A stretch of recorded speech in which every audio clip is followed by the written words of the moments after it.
Well, yeah. I mean, getting married. Of course, yeah. Yeah, well. I tease him all the time. I go, let me see if I get sick of you in the next month. Okay, Chavirot, I pressed the go live button. We can't keep chatting like this. Okay, fine. Okay. Bezat Hashem. So just to backtrack a little bit of where we're holding in the middle of the paragraph, what this paragraph started off with, he says that he started off with the experience that he was invited to speak somewhere, but people know that what he's going to speak about, and then there's the detractors. We don't want any of your promoting of this Yishuv Eretz Yisrael business. We in Hungary have been spared at this time of the war. Hungary has still been spared from the Nazis. Welcome, and he said, you know why the Germans got to them and not to us, because they participated with Zionists and we didn't. So we're the right and they're wrong. And this hurt him so much to hear such a calculation. Of course, it didn't take long for the Nazis to figure out that there's a lot of Jews to get rid of also in Hungary. And so he's saying, and these are Yirei Shamayim people, they're sweet people, they do everything right. But this mishigas that they got into their head to blind them to this mitzvah, Yishuv Eretz Yisrael, and he blames it on klippas. He blames it on the Satan doing his work with kosher people to prevent them to do avodat Hashem. And he has no other way of explaining it, because otherwise they're fine people. He has nothing to say about them. But when it comes to this nekuda, that is so crucial to the geula, that is so crucial to actually finishing the Satan off, getting rid of all the evil from the land, he's actually attacking the righteous with this nonsense thinking about what do you mean now again, it's like amazing how in the news everything just seems to be aligning. We're talking about Netanyahu expanding the Yishuvim in the Golan, which is Eretz Yisrael proper biblically, and then of course we're going to annex finally Yehuda v'Shomron or not. Are we going to put up a settlement in Gaza? This is Shkoya. You'll do a Shabbaton. You'll invite us all there too. You invite us. It's a movement to resettle. Hityashvut. And so Hityashvut, Yishuv Eretz Yisrael. So this is the modern day discussion amongst the people who want it and the people who detract from it. But in Rav Techtel's time is Bechlal, are we going to go to Eretz Yisrael or not? Now that we're in Eretz Yisrael, the discussion is, are we going to really Yeshiv Eretz Yisrael, or are we going to feel always as strangers in our own land? And it's time to take over our own land. It's time to understand that that's the call of the time. That's like just bringing in a bit of the present day discussion about it, and there's people that say yes, there's people that say no, and so he says the only reason why anyone would speak out against it, especially from the Torah world that should know better, because Yishuv Eretz Yisrael is part of Torah, is the klipot that attack the minds of Gdolim in Israel to oppose it. Okay. Something else that he said, he had lots of discussions with youth of the followers of the Hasidic rabbis that were very much against going to Eretz Yisrael, participating in anything with the non-religious Jews that are doing whatever they're doing there, and then again, over and over again, he keeps hearing this hurtful argument of, we in Hungary have been spared specifically because of that, and you want to bring this korban upon us by speaking about Zionism. He didn't speak about Zionism. He spoke about the Yishuv Eretz Yisrael. There's a difference. This is a political movement. He says there's a mitzvah in the Torah, not from a political place. It's a call of the Torah to do it. Because Zionism is really, the foundations of it are from a secular place to offer a safe haven for Jews that were in found themselves suffering pogroms, Holocaust, etc., and saying, since they hate us, let's just find our place of our own. It wasn't so much from a Torah place, but from a let's save our life place. And so it had a so it's secular Jewish nationalism, but it wasn't religious necessarily, right? Now there's tzionut datit, but at that point, well, that was the thing. And so they said that, and this it was mezazeh. The Hebrew word here is mezazeh. He was mizdazeh. He was shaken up, completely hurt to the core of his being to hear these otherwise religious sweet people speak so harshly. That in Eretz Yisrael there's criminals, poshiim, shotim, akshanim, v'sim davar lo shum davar, and he says, and they're so stubborn about these points that he sees it's not a matter of logically presenting the case to them. There is no logic in their case. They just holding on to a nekuda. They heard from some Rebbe, and this became their ideology of being against this, and there's no arguing them. There's no logically bringing them to see the other perspective, of softening their stand, of at least showing maybe there is such a perspective in this world. They're completely against it. And then he said, your Rebbe that you're quoting, yes, he's Gadol, but let me tell you about other Gdolim that are no less Gadol than your Rebbe, and maybe even greater, that nobody questions their greatness. And like Rabbi Zonnenfeld and others that he's going to quote today, as we're going to continue. And if they say it, don't take it from me, but can you take it from them? You can't even hear them, and they're Gdolim. So don't tell me that that you can dismiss their opinion because of your Rebbe's opinion. Okay, so that's where we're holding in the parsha. In the chapter. And now we're going to continue. It's in the English. It's 350 in the middle there somewhere. He's quoting Midrash Rabbah from Devarim, and he brings out the point of Moshe Rabbeinu. He is the model of a real leader, because he didn't put his agenda, his private agenda, of a normal agenda of wanting to continue to be alive, ahead of the needs of the people. What's the situation? He knew that as soon as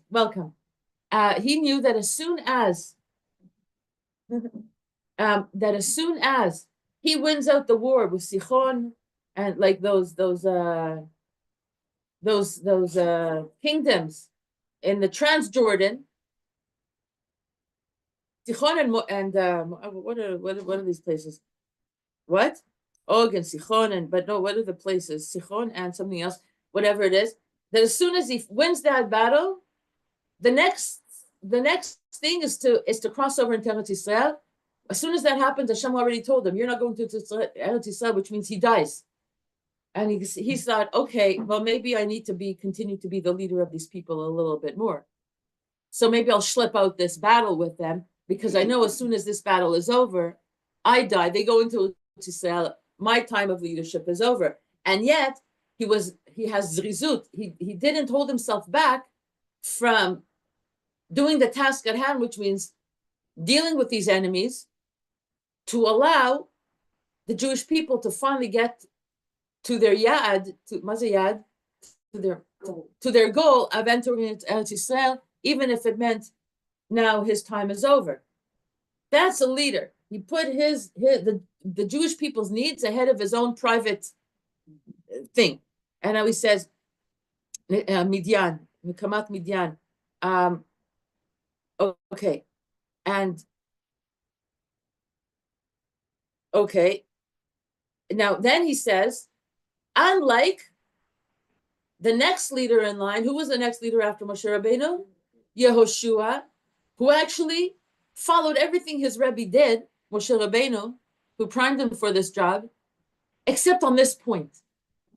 On this point, he schlepped out the wars, not to finish the conquering of Eretz Yisrael, so that his leadership can maintain. That's a very harsh thing to say about Yehoshua, but it's not Rav Tekel saying, he's quoting a midrash that says this.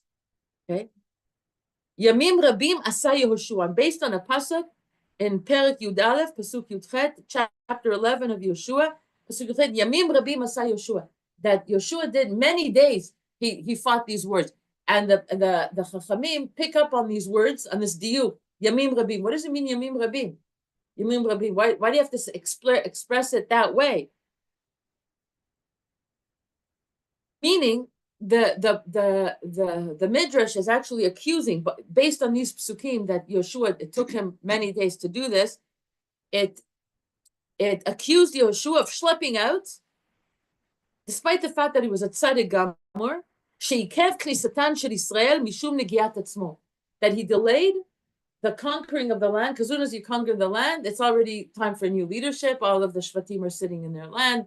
The enemies are vanquished. They're not there anymore. We have taken over. And he, even though he was a big tzaddik, he was afraid to let go of this. Okay? Im ken pshita v'pshita shelo lehamin alelu mekvim. So if Yeshua had that little bit of a taint, and we can discuss what motivated him. A taint is a taint. Hashem says to do something, you do something like Moshe Rabbeinu did, right? But Yeshua, you can have all kinds of reasons. The reasons of Yeshua to schlep it out, or of Moshe Rabbeinu, if he would have chosen to schlep it out, could have been, they still need me. I see that they're not ripe to go alone on their own. You could present it in from a high place of compassion for the Jewish people, why it's not the time. I still need to shepherd them. They haven't been shepherded enough by me. And Moshe Rabbeinu didn't fall for that, but apparently, according to this midrash, Yeshua did. And he says, and if Yeshua could have fallen for that,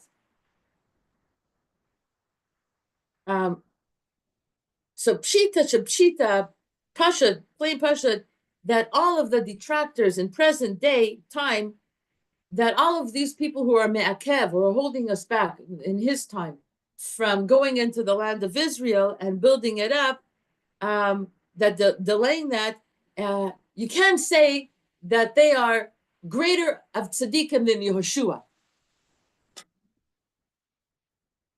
That there is a negiah atzmi, there's a self-serving something in it.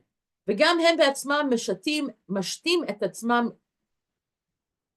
של לשם שמיים כוונתם, and they are deluding themselves that they are coming with לשם שמיים reasons why it's okay to stay here in Hungary. Europe is burning, but it's only hitting the Polish Jews and all the other Jews over there because they participate with Zionism. Ay, ay, ay. Right?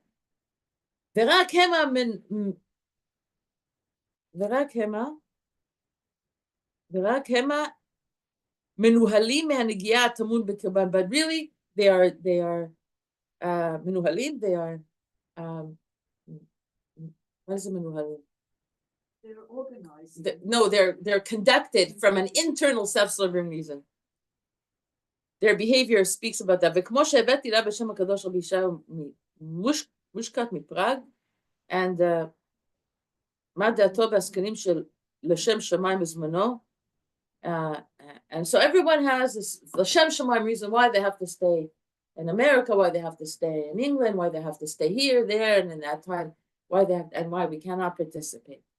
אבל מקרה הנ"ל שקרה לי, לקפחני בעבודת הקודש, but this, now he's going back to his personal experience of him being prevented from certain keilas to speak. Lo chadashu, says it's not a new thing. It didn't originate in his time.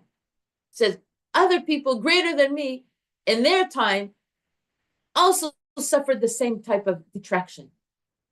כי כן קרה עוד גם לקדומנו שנתנו נפשם על חיבת הארץ. People previously who gave over their nefesh, their work, their avoda to the raising the love of Eretz Yisrael. It also happened to them. Puk chazei mak shekatav Rabbeinu Baal Miftah. Puk chazei. Like, see what happened to the Gadol, who was the author of Kaftor Vaferach, Shaya od Mibalei HaTosfos, in the time of the Tosfos. Tosfos is in the time of the Tosfos are the grandchildren of Rashi. Okay, Rashi lived in 1100, something like that, right? So we're talking about that even then, okay, that and the Rashba and the Rosh, that the Kaftov Afer, who lived in the time of the Tosfos, gave over his nefesh for the love of Eretz Yisrael and its settlement. This is, we're talking about the time of the Crusades, okay? You know what the Crusades were about? The Christians wanting to free the land from the infidels. The infidels at that time were the Muslims, but on the way to free the Holy Land from the Muslims, on the way they said, hey, we have infidels on the way there. They're called Jews. Let's just wipe them out also. So the galus was tremendous for the Jews all over, and they said the Yeshua is for us to redeem the land, the Holy Land, from the Muslims, not in a koach way. Just go and settle. Just go to Eretz Yisrael and live there. And he worked on this, the Kaftov Aferach, for 27 years, and this is what he wrote. Hen hayiti 22. There seems to be like, I don't know, is it 27 years? Is it 22 years? Does it only mean 2 years? Whatever it is, a certain period of time. And he spent a certain time in the Galil. He actually made his way to Eretz Yisrael. He went to the Galil, and he doresh v'choker. He's looking and researching and searching and investigating over there in the Galil. Ve'od 5 shanim b'shar atzot hashvatim, and another 5 years in the other places in Israel, and he calls it, I love this, Artzot Hashvatim. Eretz Yisrael is Artzot Hashvatim. I love that. It's Artzot Hashvatim. He didn't say, I visited other places in Eretz Yisrael. I visited, because the Galil is the Nachla of one Shevet. I did a project on on the Kinneret with my granddaughter Emuna. You met Emuna, little Emuna. She's so cute. So we found out. I didn't really know this because I never really taught it. But the Kinneret, which is one of my favorite places, the Katseh of Nachala of Gad, of Shevet Gad, reaches the Kinneret on the western border, eastern border for us, west from there. But the Kinneret is the Nachala of Naphtali. So the Galil Tachton, or that part of the Galil surrounding the Kinneret, is Naphtali. Just to know that, it's just such mitikut, it's just such sweetness, right? It's like so special, Naphtali, you know? I have a grandson, Naphtali, so I knew them. So you knew them. I went with the Torah teacher. Oh, beautiful. Beautiful.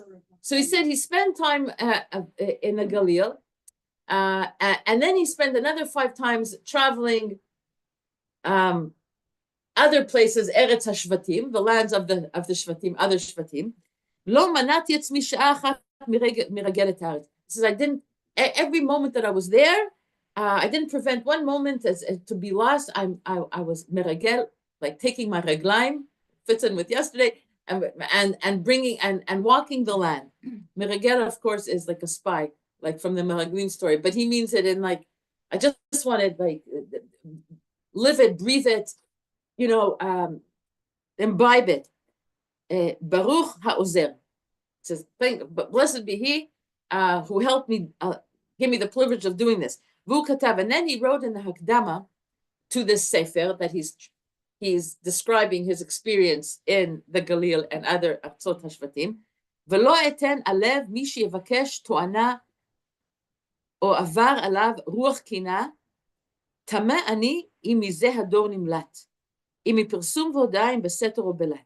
Ad kan l'shono. Says, and I didn't pay attention to people that came up with claims to detract from what I was doing, promoting the love of Eretz Yisrael and speaking about the importance of Yishuv Eretz Yisrael, that the spirit of zealousness, of kina, jealousy, but it's like against it, like from a ki'ilu al Hashem Shemayim place.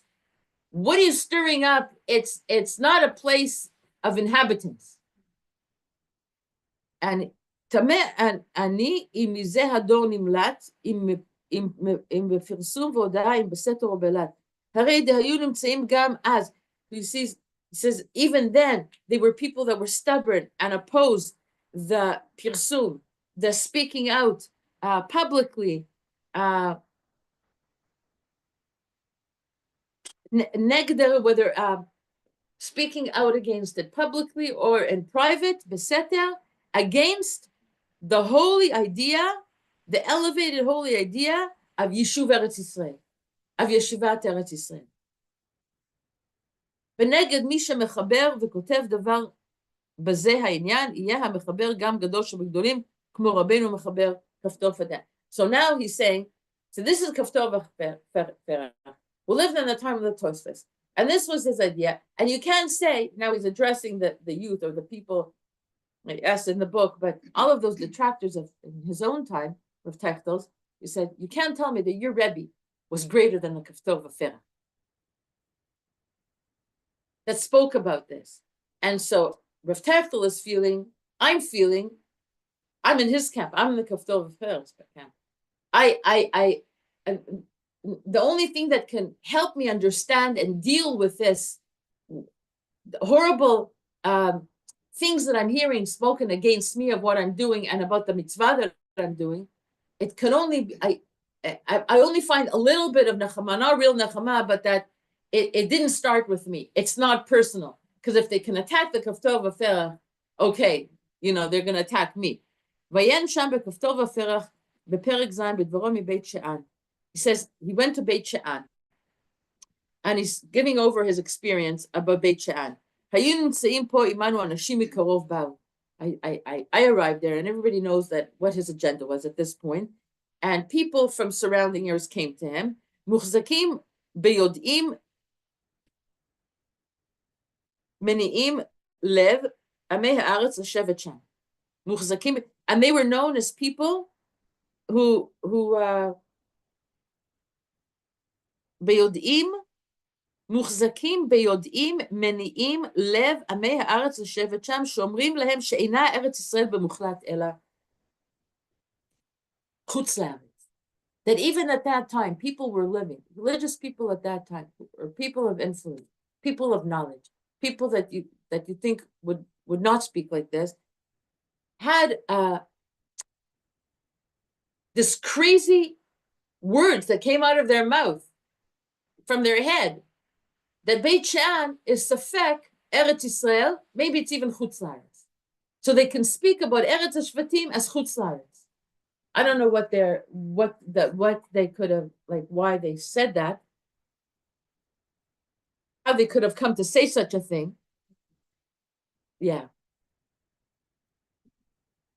And he's complaining that these people were disturbing his avoda to bring up the affection of Eretz Yisrael in the eyes of the tzibur.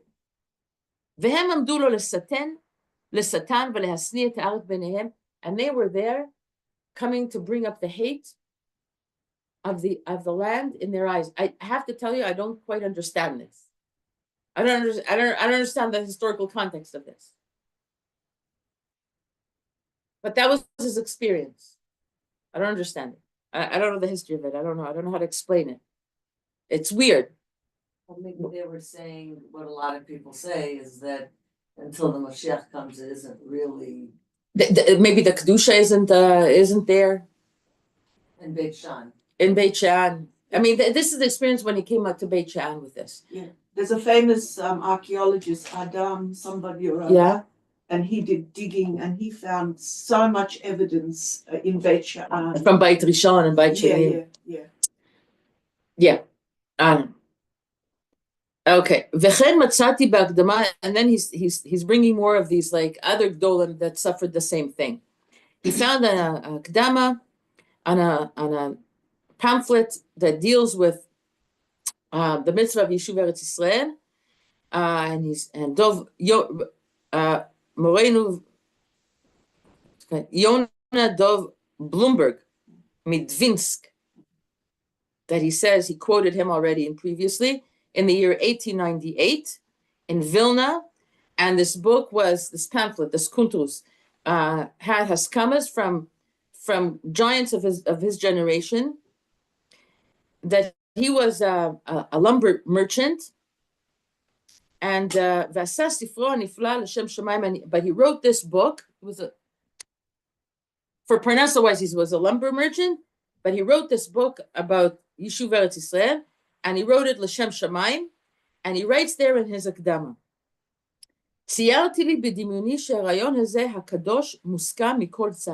I thought in my mind, I imagined that this idea of Yishuv Eretz Yisrael is something accepted across the board.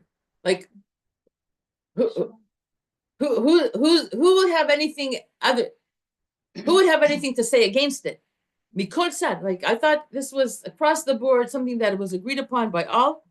Ve'ein mi mikol achei Beit Yisrael sheyachshov acheret. And I didn't think that there would be any from the brethren of Am Yisrael that would think any differently. Ve'letimhoni. But to my wonderment and amazement, re'iti ki lo kemachshavotay kenu, that it wasn't like my thoughts. Ki harbe me'acheinu heinam rechokim me'od mizeh, that so many of our brethren are so far from this.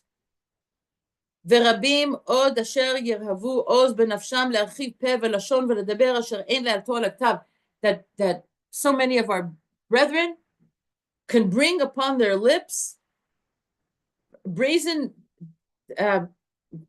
brazenness from their nefesh, to open up a mouth and to speak things that I can't even bring onto writing, what they said. To the point that it happened more than once, so many times, to meet up with people that argued with an open mouth, with a brazen mouth, against this. And they could not be dissuaded with any logical reasoning, any argument that I would have brought for them, any point that sounded like coming from a sound, logical place. Nothing could dissuade them. Only thing, at a certain point, I realized I just have to stop talking to them. And he also wrote more there,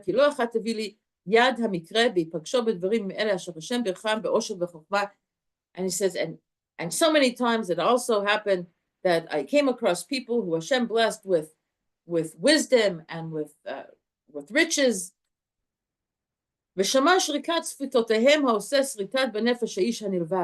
And they came with their, man, it's a beautiful language, shrikat siftotehem, with whistling of their mouth, but they came up with like with things from their lips, how that scratched my soul, from the person, from a person who's nilvav, who's excited about this, and they just came in like ad ki yatsa migeder chok hasavut, until it came out, it was beyond something that I could bear. V'gam matzav briuti savar הרבה מזה, and even my health suffered from this. Ve'hevi sham mitana devei Eliyahu, and he quotes this person, Rabbi Yonah Dov Lemberg Midvinsk. He quotes from Tana Devei Eliyahu. Tana Devei Eliyahu is a work that is ascribed to none other than Eliyahu Navi. It's a midrash of Eliyahu Navi. Tana Devei Eliyahu. Ki ra'a zo hayta bimei melchei Yisrael, that this evil was present even in the time of the kings of Israel, because Eliyahu was a Navi in the kingdom of Israel. She'apachot natan einav b'mi shegadol mimeno. What is he referring to? That shepachot natan einav b'mi shegadol mimeno v'amar lo af al pi she'ata omer k'halacha ואני אומר שלא כהלכה, יעברו דבריך ויתקמו דבריי, אפילו כל העולם כולו יחרב. Wow, what Eliyahu Navi is saying here. That he's not referring to speaking against the land of Eretz Yisrael, but he's speaking about people who know less than Gdolem, that says, nevertheless, despite the fact that you know more than me, and maybe the halacha is like you, but let your opinion be nullified to my opinion, the whole world can be destroyed. I don't care. You love it? Why do you love it? I like The argument of it. yes. Because that's the type of stubbornness that you're dealing with, that there's no talking to them. and it's so not rooted in sound sources. It's so not rooted in sources and in logic.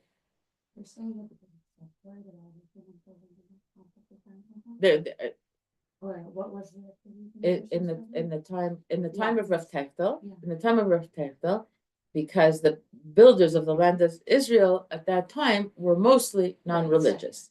So they were building kibbutzim and growing pigs and eating treif on Yom Kippur and those Shabbos. It's liot am chofshi be'artzenu, mamash like as a chofshi, right? And so saying unless Eretz Yisrael is full of Torah, it's treif. And the point that other Golim says, and he keeps bringing the big chazak one in this, the Rebbe of Gura says, you don't want it to look secular. You Haredi people move to Eretz Yisrael and bring the Torah there, and you'll bring the influence, and you'll make a Torah. So what's preventing them? That's where he comes to the Negiah, the self-serving reasons why it's still important for them to still hold court in Chutz La'aretz, because it serves them what Moshe Rabbeinu was able to overcome in himself, and Yeshua a little bit couldn't. That type of. Here it's still today. Right. Go back and talk to people and what It's still. Yeah. They're afraid to come to Eretz Yisrael because they're afraid that their Their kids life- will become secularized. It's an excuse. I know, and there are examples. There are examples of this. I know What what happened in? But there's many kids off the derech in Chutz La'aretz, Absolutely, which is so. which exposes the lie of it. But they're holding on by L'Shem Shema. Exposes the lie of it. Okay, Hatana Devetza, and this is the Tana Develiah. וכתב שם כי מקרים כאלה פגשו אותו בדרכו על דרך חיבת הקודש, והיה לו למפגע אז של תוגה ומורת רוח. And he says, and this author of this Yonah Dov Lemberg, he says he came across it so many times, and it caused them such heartache. ולפעמים הסבו לו גם כעס ומכאובים, and it brought him even to sometimes to tremendous anger and pain, ruach keha v'davon nefesh, to depression even. How chazak these points are that he couldn't shake them, and how much attacked he was for this. V'gam mima shekadav, and now he's bringing another gadol who had in his mind to bring up the love of Eretz Yisrael that also they attacked. This time it's Hagaon Mikutna, בהסכמתו לגאון Rabbi Hirsch Kalisher. You know who the Kalisher was, right? So he was Chabadnik, right? So Chabad. Kalisher? He was like, he separated from the Balatanya, and he came to Eretz Yisrael, and he started the Yishuvim Eretz Yisrael with Chabad. There's a whole something there. I'm not up on this. I'm on this history. I should have done it, because now it's occurring to me. I didn't do my preparation for this. But in any case, Rav Kalisher was known to come and settle the land in the north. And this Gaon Mikutna, who gave a haskama to Rabbi Hirsch Kalisher,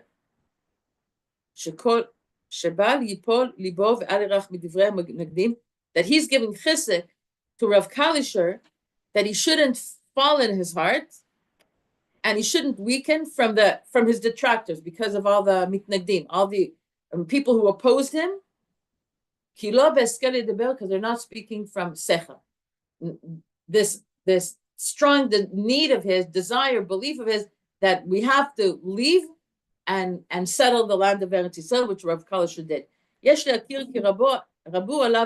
from these we understood that his opponents were many. So here now Rav Kalisher says, so I see that there's nothing new under the sun. These attacks on me, nothing new under the sun. And what I'm suffering here is not any different than what from my predecessors in this, and they were much greater and better than me. ואתה מה אתפלא אם נמצאים בזמננו ומדברים עתק עליי בשביל עבודת הקודש. So why should I be surprised that in this time, in my present day, people are going to speak against me for this avodat kodesh that I want to be, that I'm engaged in. And despite this, I will not be deterred from speaking. Since I found Ezer V'Sad help and support from people who preceded me, that I brought above, and my hope will bring me to courage. גם ברי לב כאלה שיאמרו לפועלי ישר ויחזקו אותי בעבודתי, because also, despite the opponents, I will also find, every so often I find courageous of hearted people that come and give me, and mechazik me in my avoda, in this avoda, Bezrat Hashem, ויכירו גודל התכלית בזה, and will also, he didn't say he came across, he said, Bezrat Hashem, I will come across these people that will recognize the greatness of this, the tachlis of the purpose of this. Yan shaklipa gover kokach, and I see again, he's going back to the point that he began the chapter with, and I see that it's only because of the klipot, the intensity of the hitgabrut, the overcoming in chozek, in strength of the klipot at this time, to deter from the hearts of the tzaddikim to nullify this tov of going back to Eretz Yisrael. Why? Because it's the death of it, it's the end of it, the end of it. Okay, so it's like the Satan. I remember when the smartphone started and the internet had started flooding even kosher religious homes, and there was a big call against internet and against smartphones for sure, because there's so much schmutz and you can fall so easily from it without filters, especially. But even without filters, why bring it into your home? It's a medium of. So why am I bringing this now? Because I remember the Gdolim at that time speaking about it's the end. It's the beginning of the end of the Satan. Who are the Gdolim that spoke up against it? Agudat Yisrael and others. Yeah. I mean, I was part of the Beis Yaakov Yeshiva Gedola community in Montreal, and it's like, it was a big Yemei Iyun about this. Across the board, all over America, there were like calls out against it. And Lubavitch believes in using the present day technology to raise level, and we're just going to take the means to not go there and put the filters on. But if it's a technology that's available, it has to be used for Kedusha. And Agudas Yisrael said, too dangerous, just cut it out altogether. It became a problem because people, for their work, it became like it's part of the creation at this point. You can't live without it. It's here to stay. So okay, figure it out. But what I wanted to say is that at the arguments at that time that they brought is that this is the internet is a tool, is a modern day tool of the Satan to keep Kedusha. It's its last fight of a person like Goses. Maza Goses, someone who's at the brink of dying, of croaking, and he's fighting for his life. And so he's bringing all this technology in to rip away Yiras Shamayim from kosher people, and it's his last ditch at staying alive. Staying alive. I hate that. I have these associations in my head. But okay. You love that. Okay. I don't know any amount of mikvahs that can like delete all of that nonsense from my head, but whatever. Anyway, it's there, staying alive. So the Satan wants to stay alive, and so he's pulling up things in this world that will keep us away from purpose. Internet is one of them, and we know the dangers of the internet, and that's what they said then. And he's applying the same argument to Yishuv Eretz Yisrael, because once all the Jewish people are going to be back here and we're going to build the land and we're going to settle the land and we're going to be proud of doing it, it's like it's that much closer to Geulah and getting rid of the Satan. Follow how I connected those dots? So wait a minute, so you're comparing the internet. I'm not comparing. I'm saying in the minds of some people. Yeah, this is the argument that they use. Exactly this, the argument. Why would so many Gdolim speak against something so basic, a mitzvah, of Eretz Yisrael? You can only ascribe it to the Satan, to the klipot. It's the koach of the other side to prevent us doing avodat kodesh, to advance the Geulah.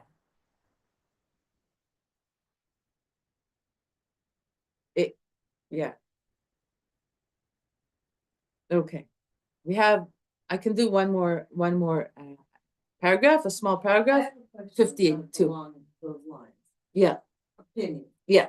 I'm not asking privately. Okay. Asking Opinion. why do you think that right now, exactly today, our Gedolim are not calling for a massive Yishuv? I think he said it. Yeah. It's the same reason. Self-interest.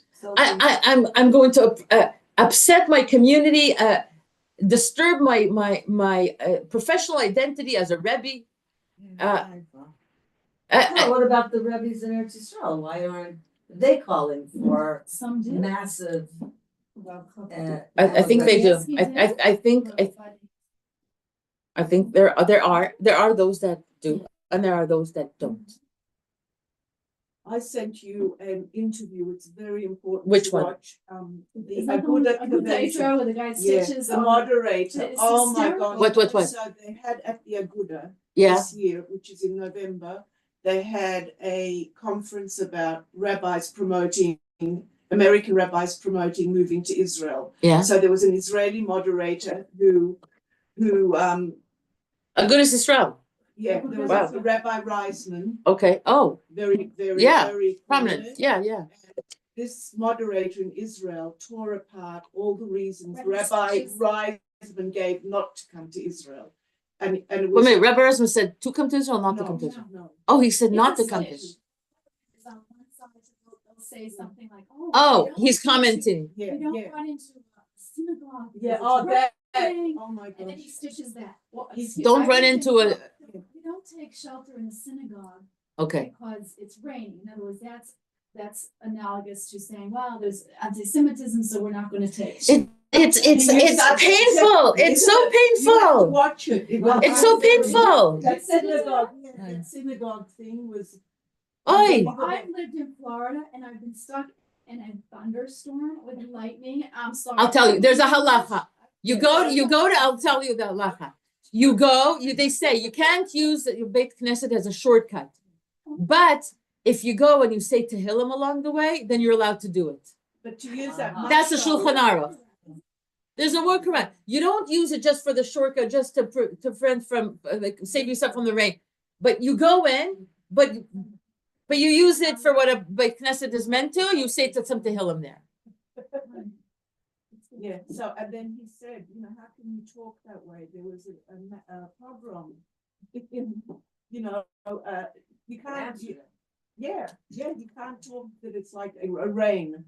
All the So self-righteous, so righteous, so such a tzaddik. Yeah. You don't go to Eretz Yisrael just because there's anti-Semitism, because that's a misuse of Eretz Yisrael. Right, that's the Oy vez mir. I thought didn't. you would- I'm sorry. Yeah. I'm good. She got it. I got it on her WhatsApp. She sent it to me. Okay. Oh, It says it all. I suffer No, you're with gonna- this. you're gonna- mentality. No. Understand. why? Exactly this mentality. I just don't Yeah. understand. The moderator. No, Okay. I understand makes- selfish reasons, like, I'm financially happy here and I don't want to give up my. It's like they're life. holding on to. I get that. I'm more religious because I'm going to stay here I'm going to stay here and not use the Eretz Yisrael as kedu. It's a word. It's so. That I don't understand. I don't understand. And these are Gdolim. I'll tell you, Rabbi Reisman, I'm so surprised. I'll tell you. Rabbi Reisman, when I was living in Montreal in my Beis Yaakov community, every Motzei Shabbos, they would bring video teachings of his on Navi. I know. Navi. Navi is all about Eretz Yisrael. So even here, there's a person who teaches Navi, which is all about the love of Eretz Yisrael, and warnings of, careful, if you don't behave yourself, you're going to lose the prize. What's the prize? Not Torah. The prize is doing Torah in Eretz Yisrael. You're going to go into Galus, and he's teaching this over and over again, and yet somehow it doesn't reach his neshama. I don't understand. I don't know. God bless him. Hashem should protect him from every wrong and from any bad thing, from any harm. No harm should any, but open up your eyes. Have that argument, doctor, to show the insanity of the argument. That's a good point. I don't look at it that way. I just look at the rabbi. 1 minute. So okay, fine. So now we have did Rabbi Reisman mean it pshuto, or did he mean it to expose the lie of how ridiculous it is? You have to watch the whole interview. I mean, He said many things. Okay. I mean, It's very Yeshiva speak. It's very Yeah. Yeshiva speak. Not the word that I'm- I'll send it to you. Yeah. It's very. I wish I could send my son Netzach all over the place, because Wow. he said, Mommy, if you didn't do anything else good in your life, Oh, bringing us to Eretz Yeah. Yisrael, He said that at your birthday party. yeah. It was beautiful. I mean, he tells me that so many times. What a It's good boy. yeah. I don't know Netzach. if it's good boy or not good Netzach, boy, Yisrael lo yeshaker. Say that. Yeah. but He feels it. He feels it. Because he sees what his life could have been, staying stuck in Montreal, in In Mesivta, on Ekers. I lived on Ekers. I lived a few doors away from the yeshiva that he went to.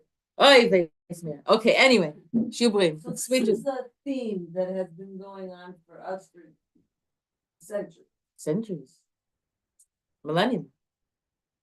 We're in 2025. We're talking about the Tosfos that he's going back to the 1100s. But doesn't it go back to the Meraglim? It goes back to the Meraglim. Yeah. Goes back 3,000 years. It's true. Okay, anyway, let's continue. So I have one more little paragraph. ראיתי בספר שמרו משפט, sometimes אני מגעת, sometimes I don't.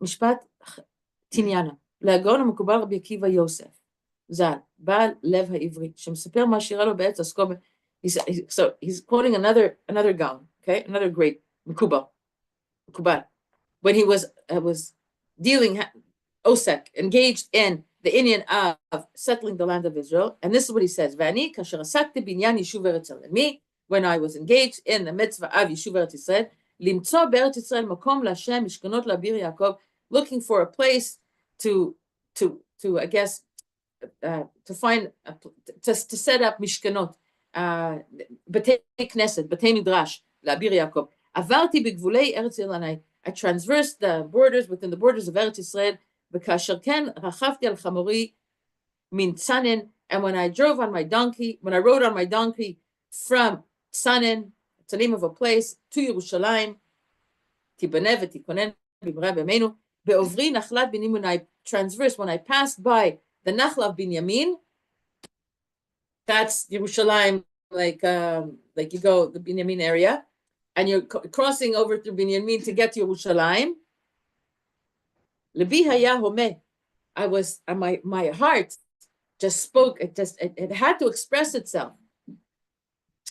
I was so moved with emotions.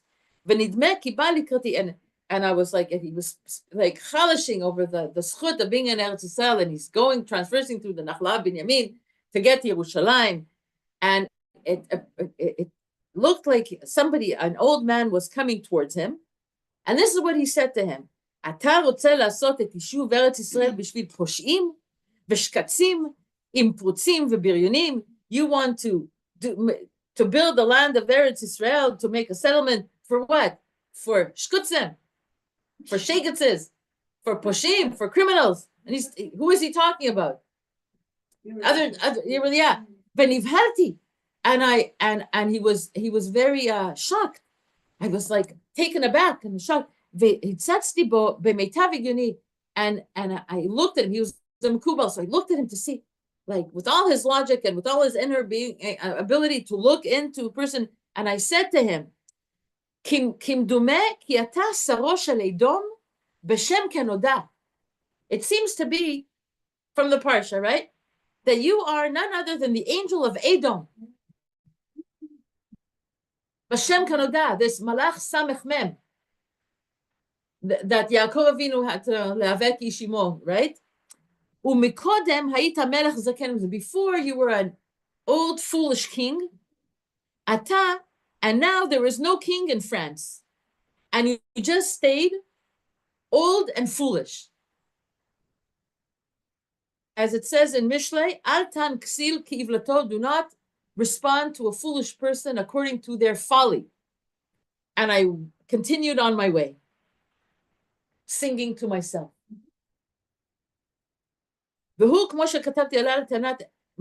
And this is like the experience of certain Chassidim, Ktanei Dat, small-minded, here in Eretz, here in Hungary, that said that the anger came against the Jewish people in Slovakia, and in Poland, because they were engaged in the Yishuv Eretz Yisrael, and here in Hungary, they were spared because they prevented themselves from there. Again, he's coming back to this point because it's just so ridiculous and so hurtful. Ve'oi la'oznaim shekach shomot, and oi, to the ears that hear such things. Ve'oi lador shekach nitapshu, and woe is to the generation that became so foolish. And v'kach nitgadu, and this is how they're raised, and this is how they were educated to this foolishness. So shut up with such a crooked statement about thousands, tens of thousands. And we know it's millions. I guess the numbers didn't reach them. Millions of the Jewish people that died al Kiddush Hashem, to say that about them. And also to degrade and detract and bring down the value of the mitzvah of Yishuv Yisrael, that Chazal brought up its value and brought it in and raised its importance as all of Torah kul keneged kol Torah kula. Al zeh ma lehashiv, what are you going to answer to this except to also do like this Makubal Rabbi Akiva Yosef, to this old man that spoke to him, Al tan kil ksiv kivlato, do not respond to fools as their foolishness. Hashem yichaper b'adam, and Hashem should bring atonement upon them. Whoa. Bless their soul. They should open up their minds and hearts and eye base here. And oi. Okay, so to be continued next week. Next week is the last class before Hanukkah. It's the end of the term. To be picked up after Hanukkah, it's going to be a new term, which means new registration, new links, and new whatever. And after this class, with Hashem, we're going to have singing. So please, everybody. Oh, after a new thing on the schedule, that Tuesdays, new on the schedule, that after Yishuv Eretz Yisrael class, we're bringing back Chana Golda Bat Yael to be the leader in improvisational singing, and she does it in a very unique way. We had her before, and we're going to have her again, and it's really seriously coming up with nigunim that are me'en olam haba, from our souls. The way she does it, it's incredible. And so that's going to happen Tuesdays here in Judy's house, and it can't be Zoom because it's not Zoomable. So come and join us, and that's going to be 11:30 Tuesdays, 11:15 Tuesdays, after my class, after Hanukkah. This present term stops next Tuesday, because next Wednesday is Erev Hanukkah. We have to prepare for the lights, and our teachers have to be back on time. Our art and dance teacher, so we can't do Wednesday. So Bezrat Hashem, to be continued. Kol tov, all the best. Love you, love you. There's no classes on Mondays anymore. Mondays? With you. They probably, I'm gonna resume Mondays.